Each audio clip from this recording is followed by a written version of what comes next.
Mahigit 500 pamilya ang nasunugan sa Intramuros, Maynila. Sa gitna po ng pag-apula sa sunog, kinuyog ang isang lalaking nagpasimula umano ng apoy.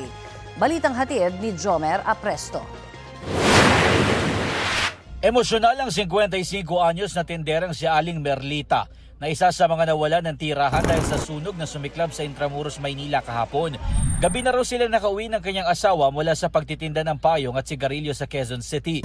Kasamang natupok ang ilan nilang paninda na aabot sa 5,000 pesos ang halaga at 3,000 pesos na ipon na pamasahe sana nila pauwi sa kanilang probinsya. Kaya gusto ko lang umuwi ng Tacloban.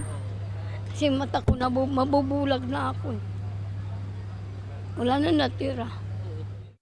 Pansamantala muna siyang tutuloy sa San Agustin Church kasamang ibang nasunugan. Ang karamihan naman sa mga nasunugan, dinala sa Delpan Sports Complex.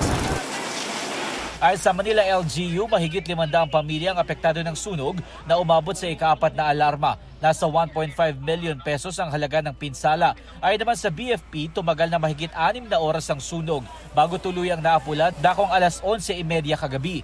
Nahirapan daw silang mapasok ang lugar dahil may kasikipan ng mga kalsada sa Intramuros. Bukod pa dyan ang kakulangan ng mga fire hydrant sa lugar. Napansin natin na malakas yung hangin.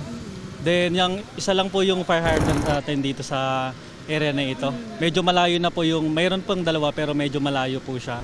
Tuyog, nahuli yung nagsunog no? Sa gitna ng pag-apula sa sunog, isang lalaki ang kinuyog ng mga residente. Siyang itinuturong nagpasimula umano ng sunog ayon sa kapitan ng Barangay 655. Base sa mga constituent ko, talagang nakita nila na isa sa mga tao dito, sinadya talaga, sinunog talaga. Lovers quarrel yan. Kalalaya lang nitong tao, yung asawa niya, yung babae, nag-asawa ng kapitbahay din, siguro nawala sa isip. Nasa kustodiya ng Ermita Police Station ng lalaki na nakatakdang i-turn over sa BFP. Sinusubukan pa siyang makuhanan ng pahayag. Jomer Apresto nagbabalita para sa GMA Integrated News.